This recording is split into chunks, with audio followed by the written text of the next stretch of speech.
It's still morning. We are this week learning Parshat Vayera. And it begins with the visit of the angels. It was a very hot day in Hebron. And 3 days after Abraham fulfilled the mitzvah of circumcision, remember he was 99 years old and Hashem told him to make a brit, and he had a circumcision. He was sitting at the entrance of his tent. And the reason he was sitting at the entrance of his tent is because he was hoping that guests would arrive. But it was very, very hot because Hashem took out the sun from its shield. And he didn't want anyone to bother Abraham because he knew the third day is the most difficult. And Hashem was going to come and visit him. Bikor cholim. From here we learn that you visit a person who's sick, who's not feeling well. It's a mitzvah to come visit, just like Hashem does, we do. So when Hashem sees that he is so distressed because there's nobody going through the streets and no guest coming, he sends 3 angels that are disguised as men. So Abraham thinks these are Arabs, these are Bedouins. And he excuses himself from the presence of Hashem, and he runs to invite these guests into his tent. And he says, come, wash off your feet and rest, and I'll offer you a meal. From here we learn also a very important message, and that is that inviting guests, hachnasat orchim, is even greater than receiving the presence of Hashem. That this gives a lot of pleasure to Hashem when we accept guests and invite guests, etc. So he tells them to wash their feet because he was afraid that they were idol worshippers, and they used to serve the dust on their feet. So he says, first wash your feet, and then come in like, I don't want any of that in my tent. And the Rebbe once spoke about that, and it's interesting how the idea is that that serving idols doesn't have to be bowing down to an idol. It could be serving something that, like anything that's not, you think you are running around. But he thought they were like businessmen and traveling all over to make money. So when a person travels around to make money, he thinks that he's the one who's making the money. And so that's sort of an idol worshiping because everything comes from Hashem.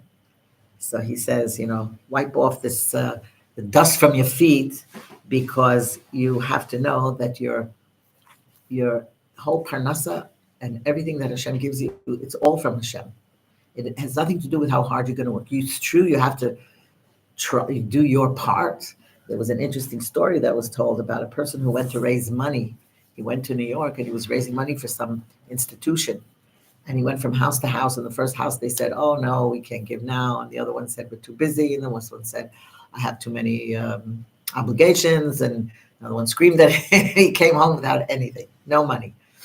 And then the person who sent him calls him in and says, I really want to thank you for what you did, and you're trying and you're going around like for your hard work.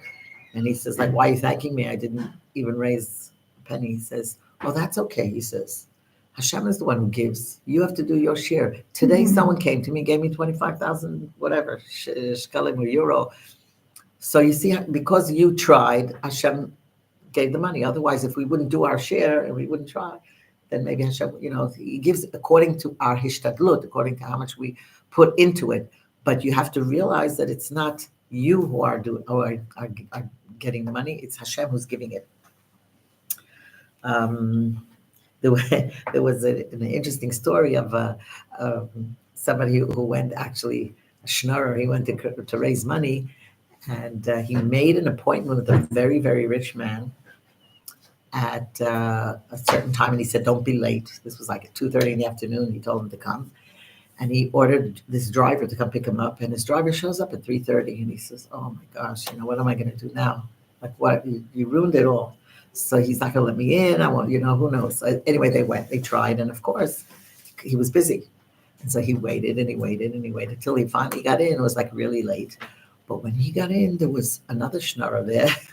And this guy looks at him and he says, "Oh, I know you." And he tells the rich man, "Do you know that this rich man, this guy who came to collect money, was running an institution for helping couples who couldn't have children and that didn't have money to go through the procedures. So they helped a lot of people have children." So this guy says, "Do you know who he is? In his chut, in his merit, I have children." And this rich man was like really impressed. Mm-hmm. So he gave him like a lot of money, more than he even expected to get. So he says, "You see, you think that it's up to you. And here the driver comes late and he ruined it. So just remember, it's not up to you." And everything happens, divine providence. And the fact that he came late was because you were supposed to meet him at this time. And if you would have come earlier, you might not have gotten what you got now. So anytime anything happens, we always have to remember that everything comes from above. And then that's the lesson about the guest, having guests. Okay, so about them wiping off the dust from the feet. Remember, we worship only Hashem. Hashem is the one who gives us everything, and it doesn't come from anyone else. And don't say because of him and because of him. It's all up to Hashem. Anyway, so Abraham realizes very quickly that these are not ordinary guests. And these angels actually were sent to carry out a very special mission. We're told that only one angel can perform each miracle. In other words, an angel doesn't do more than one mission at a time. And when we were kids, they always said, you can't do two things at once. You're not an angel, right? But angels can't do more than one thing at a time. So the first angel came to tell Sarah that she was going to give birth at age 90, and he was 99, right? That a year later, he says, a year later when Abraham was 100 years old, you're going to have a child. And that was the first angel. The second angel came to say, to turn over Sodom. And the third angel came to do what? I'm sorry. The second one came to turn over Sodom and Amorah. Oh, right, okay. And the third one was to save Lot. Actually, he came to heal Abraham after his circumcision. But he also came to, that's Malach Raphael, that heals. And he came to save Lot. Afterwards, he saved Lot. So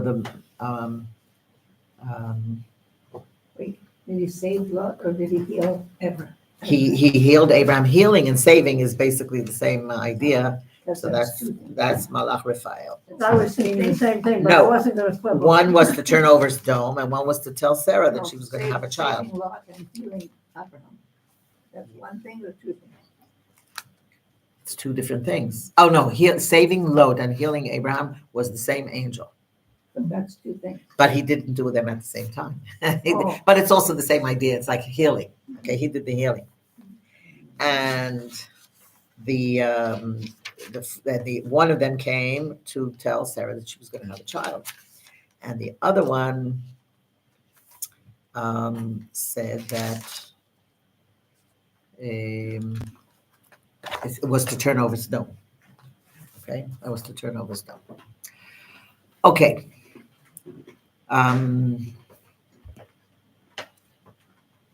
And so when Sarah heard she was having a child, like you could just imagine what she laughed actually, because she didn't think she didn't know that they were angels. And like, you're giving me a blessing that I'm going to have a child at this age. She thought that's why they called him Yitzchak, Tzachak, she laughed. That was considered one of the oldest, if not the oldest indication of a woman laughing, historically. Yeah. Where they actually talk about a woman who laughs. Actually, she said, it's very interesting. Yeah, okay. Important. So after they finished their mission with Abraham, and he gives them food, and he says that Sarah is in the ohel, and he brings them what a meal, 3 tongues. He had to slaughter 3 cows to bring 3 tongues. Each one got a tongue with mustard, and he gave. Eh, yeah, so he gave them like a really, nice meal from the best. And so the angel said, "Look, where's your wife?" And somebody mentioned something interesting that he asked, "Where's your wife?" Because your wife is certainly not here if you're giving this big meal. Like maybe they intended that the women are less. I don't know. Not, maybe we got the strength from Sarah. So he says, "No, no, no. My wife is here. She's in the tent. Actually, she was very modest. That shows tzniut. She was in the tent. It said kvuda bat melech pnima. She didn't sit with all the men. She sat in the tent. Yeah, in the kitchen, the kitchen part of the tent. Yeah. So the angel said that if she is going against her nature and going out of her nature and doing so much for us, then Hashem will in return go against the nature, and she'll have. It's not natural for a woman at that age to have a child. Actually, it says that he told her to make bread, and then when he served them, you don't see the bread. And we're told that she got her period, and so at that time it's tamei. I mean, this was before the Torah, but in the times of the Beit Hamikdash, when nida is impurify, you can impurify someone. There's a whole list of things that can impurify a person, and one of them is like a dead body, and one of them is whatever it's a menstrual when a woman is menstruating. Yeah. So he didn't want to give them the bread that was impure. So he gave them um, butter and milk or whatever, and then they waited because people always ask the question, what, Abraham kept the Torah, how does he give them milk and meat? So he gave them first the dairy, and then either you wash your mouth, or some people say you wait a half hour, and then Admar Zaken says in his code of Jewish law, he says to wait an hour after eating milk before you eat meat, and then he served them the meat. So they finished their mission, and they told them that they were going to have a child. And then Hashem says, should I reveal to Abraham what is going to happen in Sodom? And actually, Abraham is like Av Hamon Goyim. He's like the leader of all the nations. He's like the father of all the nations. So I shouldn't tell him. And Abraham is such a compassionate man. He's so kind. And he hears the decree against the people of Sodom and Amorah, and he stands before Hashem and he pleads for mercy on their behalf. And he says, what are you going to kill good people with bad people? Maybe there are 50 tzaddikim, 50, there were 5 boroughs. It's like, I think of when they say Sodom, and you say 5 boroughs, it's like New York. You have, right, you have the Bronx, you have you have Brooklyn, and you have Manhattan, and you have, what else? You have 5. No, maybe Queens. When you have the Bronx, you have New York, you have Brooklyn, and maybe in Manhattan. Anyway, so you have like 5 boroughs that everybody says New York, right? The same thing here. They say it's Dome, and there are 5 different boroughs. So he said maybe there are 50 people. He meant like 10 people for each city that could help save the city, because less than that, it's not going to work. Because you had 8 people that didn't help save them from the flood. There was Noah and his wife and 3 children and 3 wives. There were 8 people, and Hashem didn't save. So he figured he's not going less than, he said 10. He started with 10. Now, if you don't have 10, then maybe there's 45. Maybe there are 9 in each city, and Hashem will be the 10th. If you don't have a minyan and you have 9 people, that Hashem could be mashlim. He could.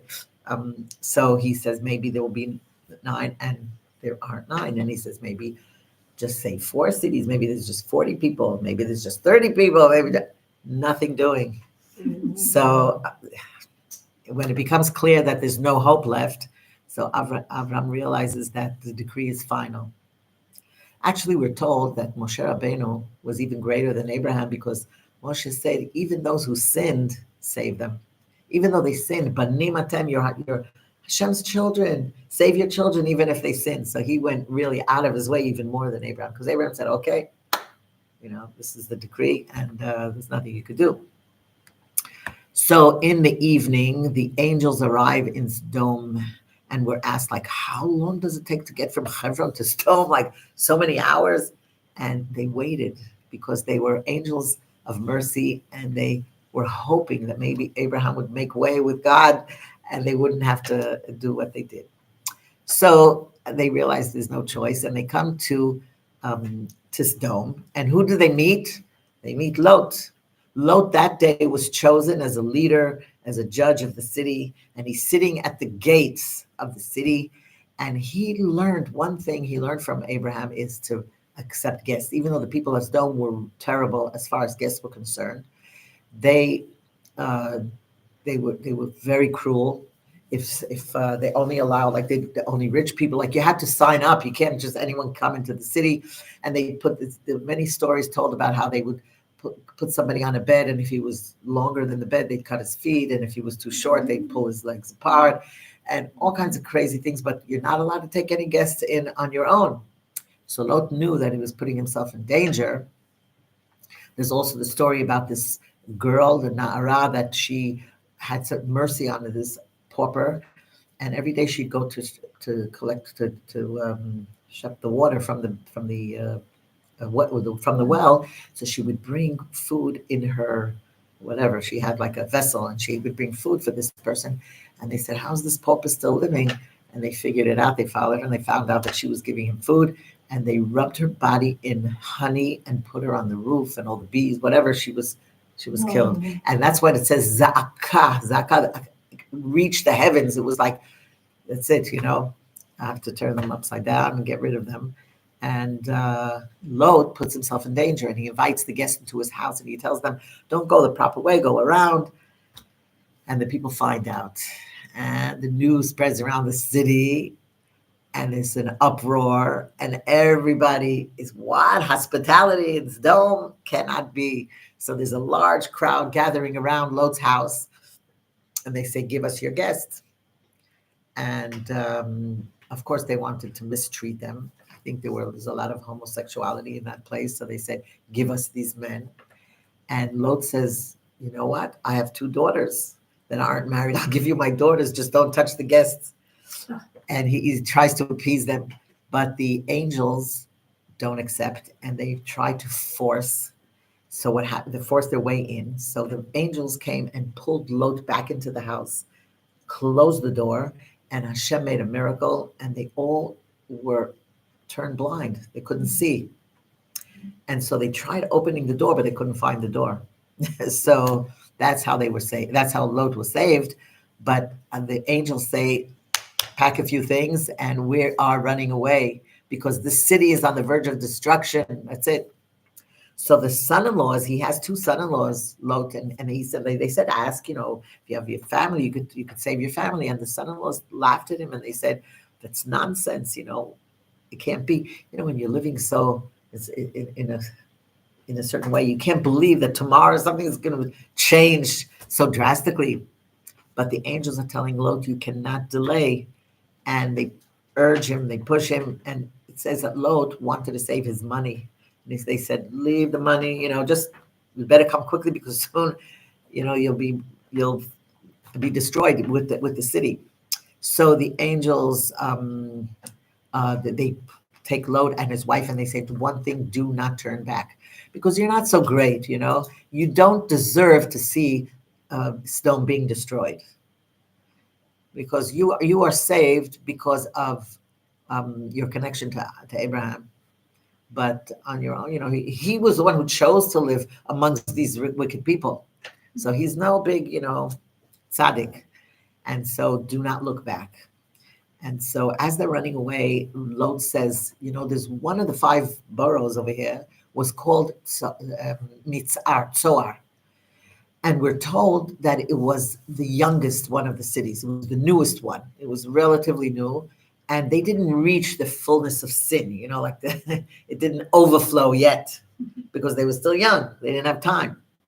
And he says, please spare them from destruction because I really do not want to go, where Abraham is. I really would rather stay here.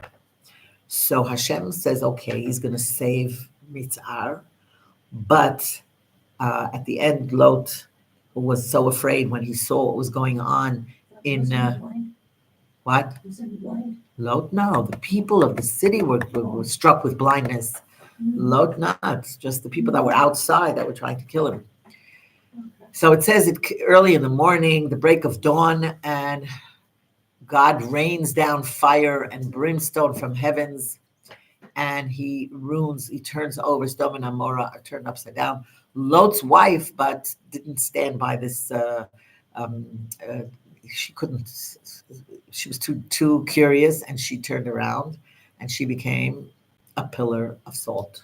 The reason she turned into a pillar of salt was because she didn't want to give salt to the neighbor. Salt is so cheap, and she was so stingy about it, so she became a pillar of salt. Now we have the story of Lot and his daughters. You see, he runs away to the mountain, to a cave, and he's hiding in a cave. And his daughters think that the whole world was destroyed, and they say, "Well, how are we going to continue?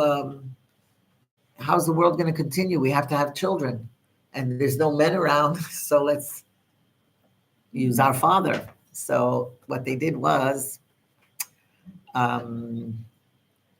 they gave him wine to the older daughter. She gives the idea to her younger sister, and they give their father wine to drink. He becomes so drunk, he has no idea what goes on. And 2 sons were born from their father. The older one called him Moav. And we're told that she's worse because Moav, she used, like, he came from my father, which is, it was very immoral, even though it wasn't one of the seven Noahide laws are against Gilui Arayot, but not with a father and a daughter, or maybe with whatever. So I saw it. It says somewhere in Yochanan ben Uziel brings it that it was just immoral, and it wasn't acceptable, even though it wasn't considered a sin. So Moab is the older one. That's why Hashem says no marrying into Moab, except Moaviyah. Ruta Moaviyah comes from them. That's David HaMelech's mother, right? Grandma. And the second one called her son Ammon. So these are the 2 nations, Ammon and Moab, the 2 nations that were born from these 2 daughters.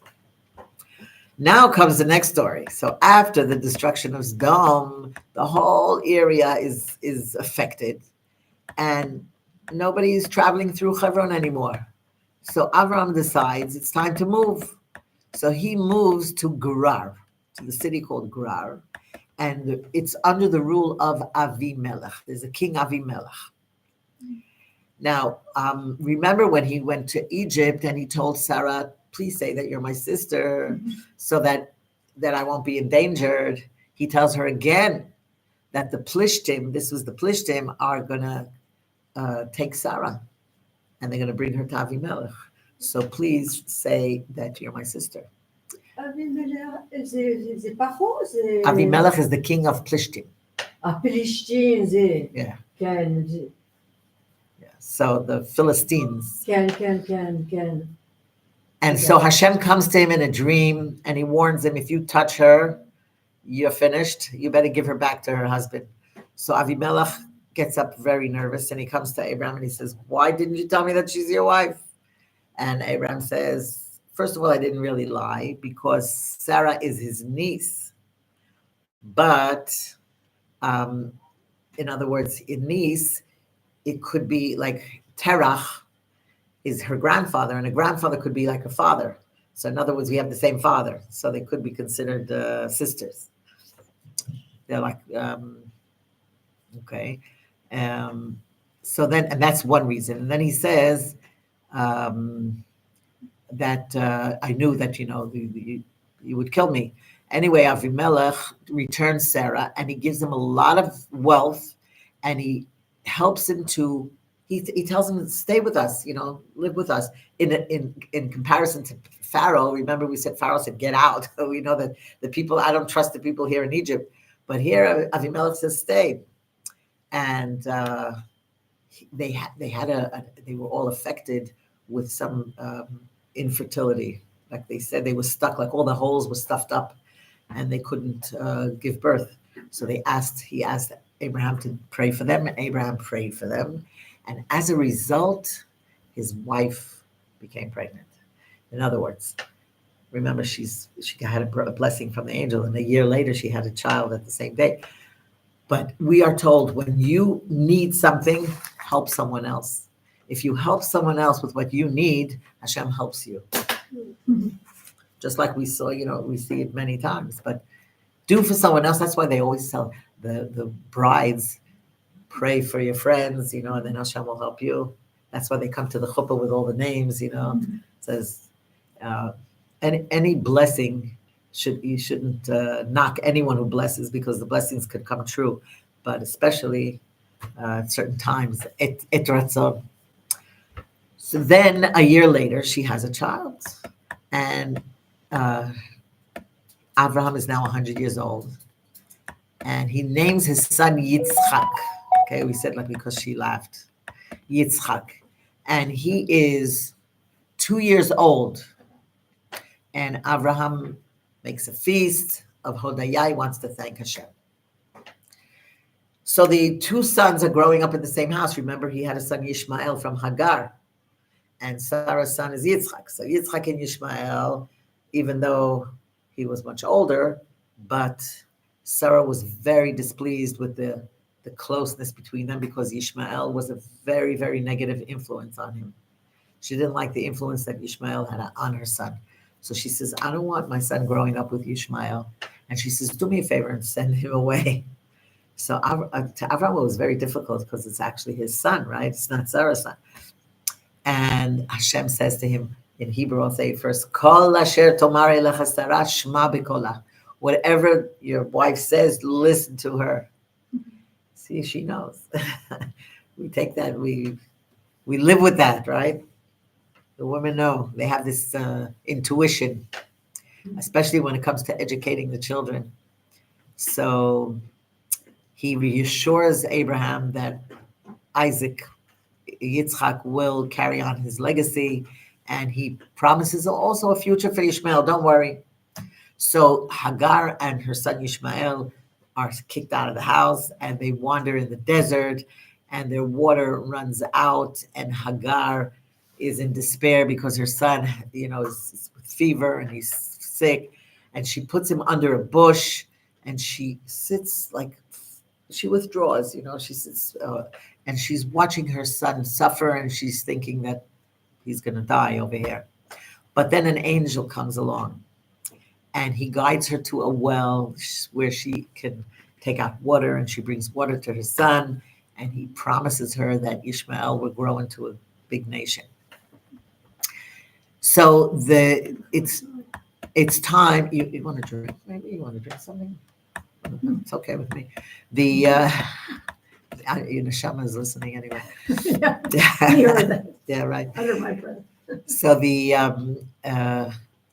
Avimelech wants to make a covenant, a brit, a covenant with Abraham for future generations. So he comes to him with a request, and he says, we want to make peace. Okay, let's make a peace treaty. And this happens in Be'er Sheva. Be'er Sheva, it's like the well of an oath. Shvu'ah, Be'er Sheva. Besides having 7 wells, later on we'll find out. But Be'er Sheva here is like the well of an oath. And Abraham sets up like a whole center for having guests, an Airbnb, right? Mm-hmm. And he starts hosting guests, and Eshel is achila, shtia, and lina. It's like food, a place to sleep, and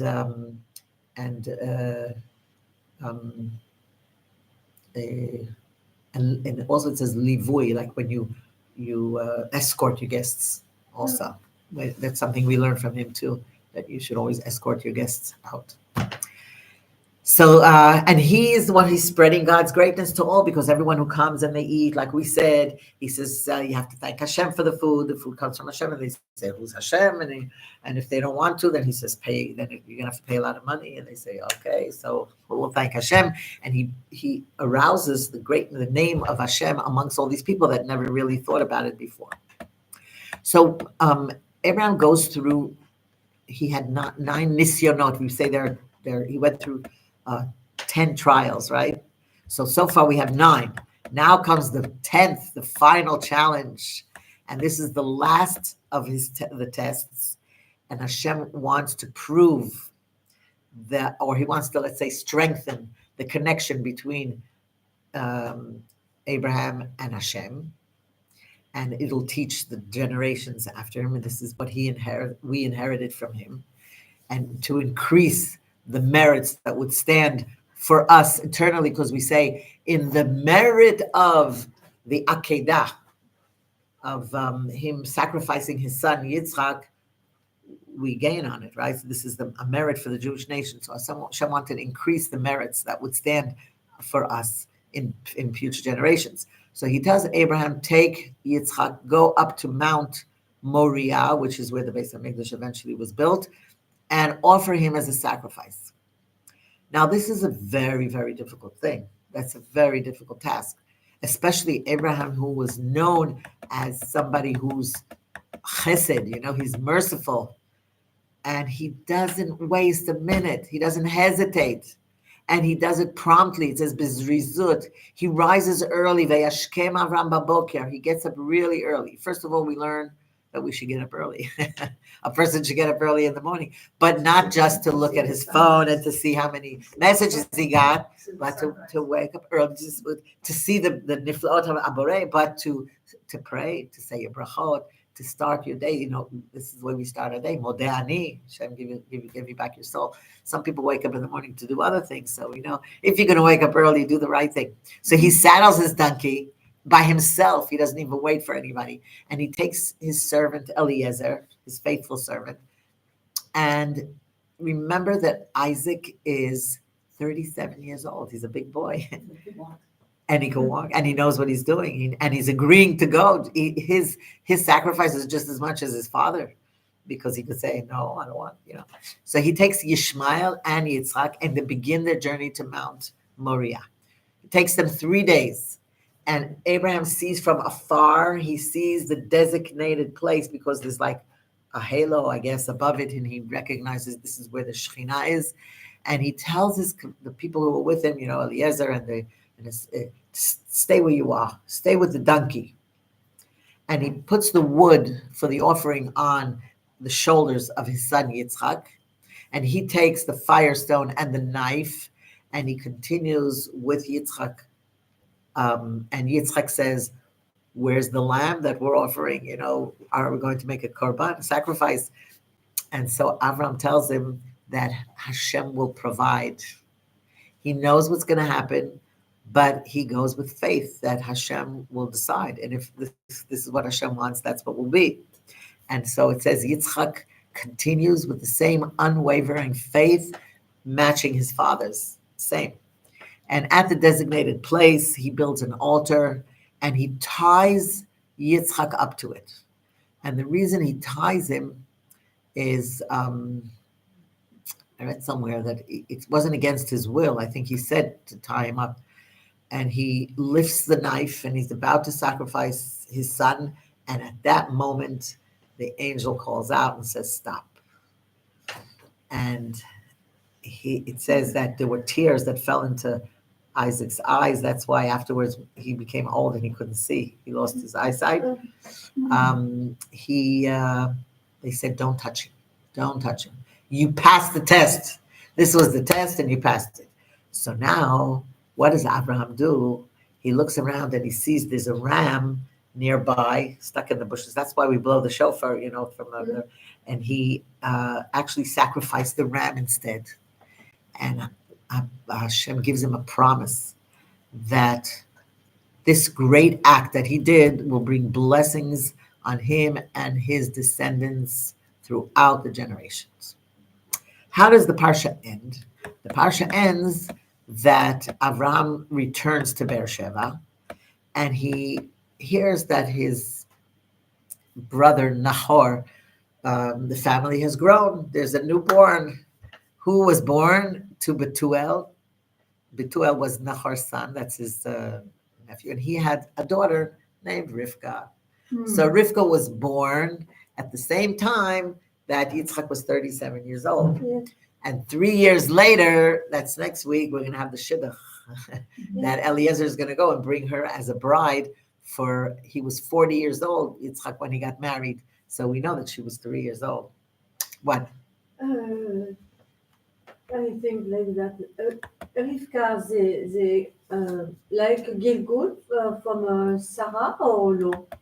She is the next one of the matriarchs. Yes, because for the bread, for Nichot, for many things, the same things. We say she Kiss Sarah, Rivka, Rachel, Leah. These Yeah. are the four matriarchs. Rivka and Sarah, they more. There's one thing that they all have in common, except for Leah, that they all didn't have children. Not Sarah, not Rivka, not Rachel. They had to pray very hard. Hashem made them like infertile, so that He wanted their prayers.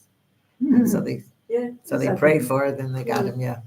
Okay. Now there's one thing I want to mention before we finish, and that is a very interesting story that the previous Rebbe said about something that happened to his father when he was a child of 4 or 5 years old.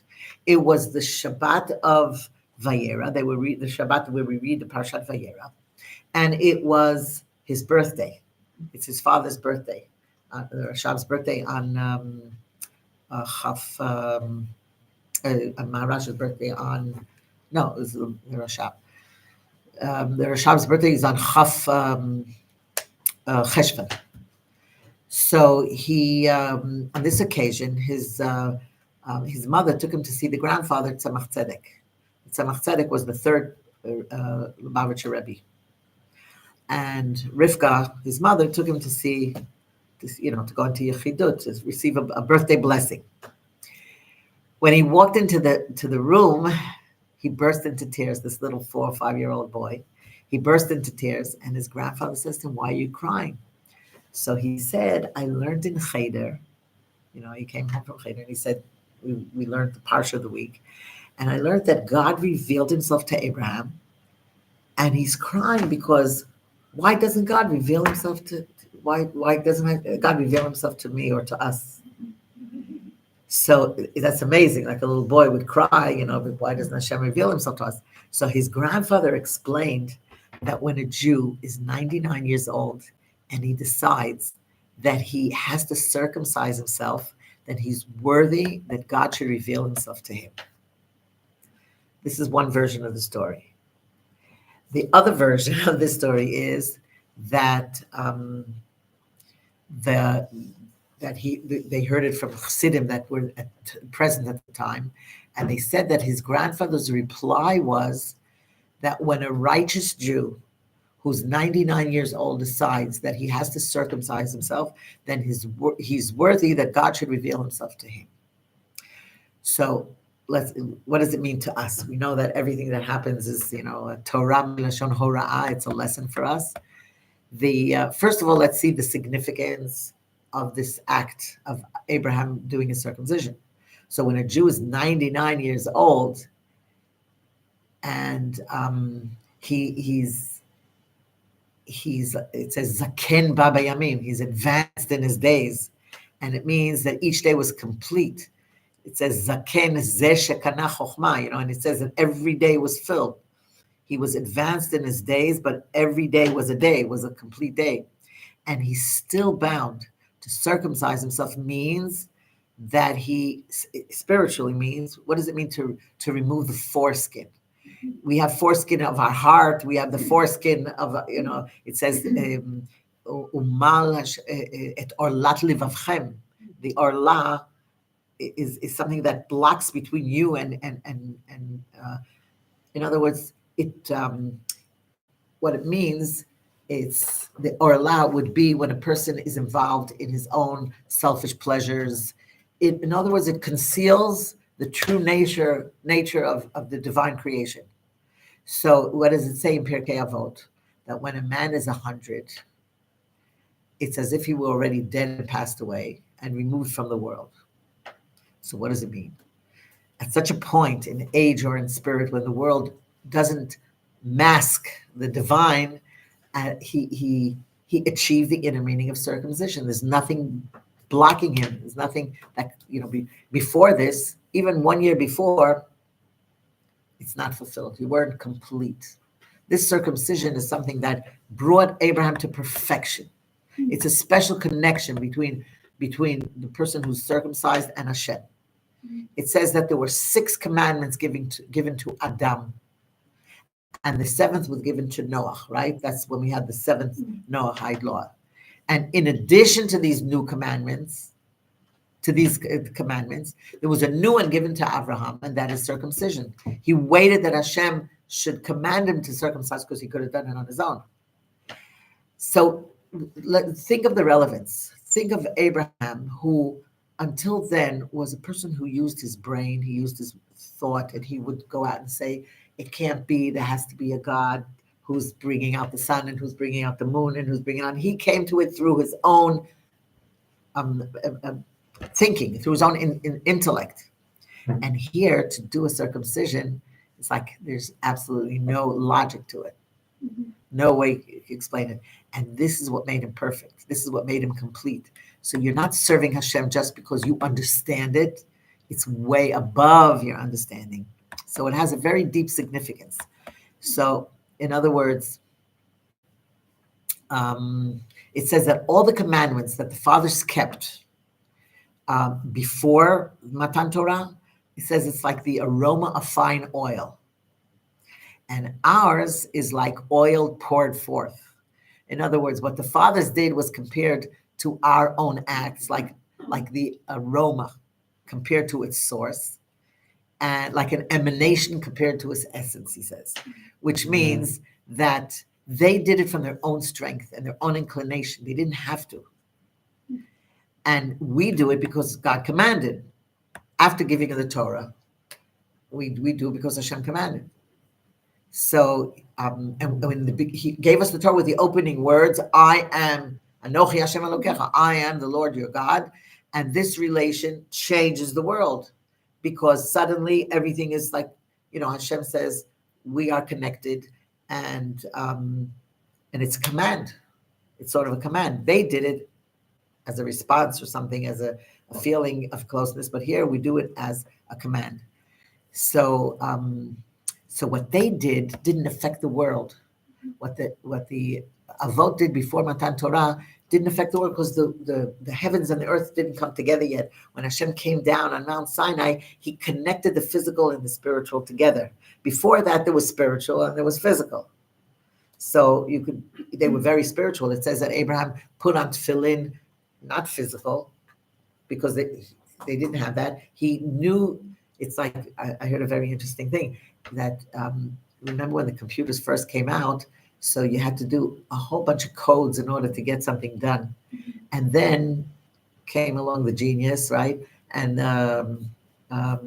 they made an icon. So you just press the icon, and the icon does it all for you. So you didn't even have to know what the codes are, right?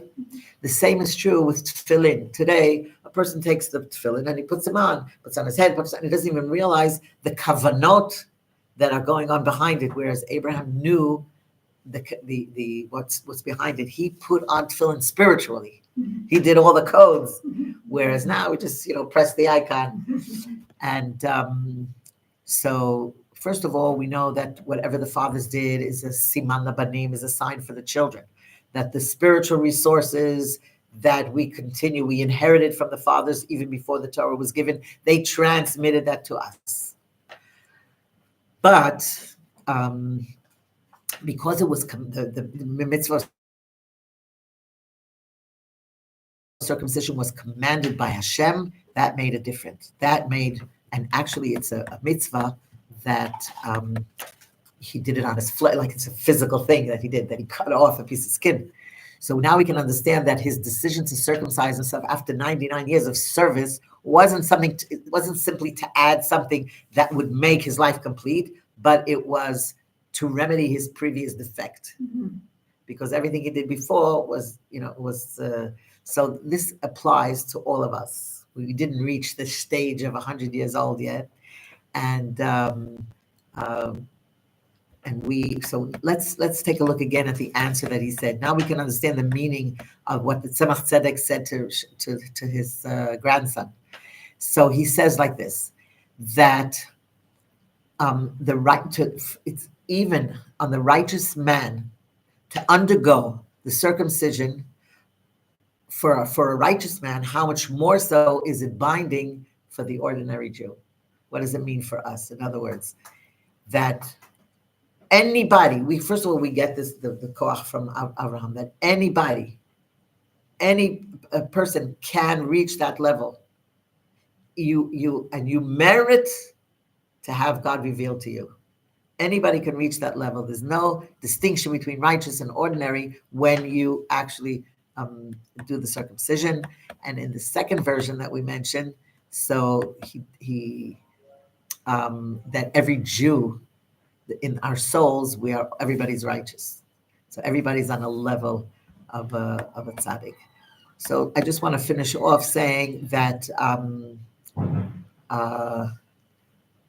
this bond exists for anybody, even somebody who doesn't keep the mitzvahs.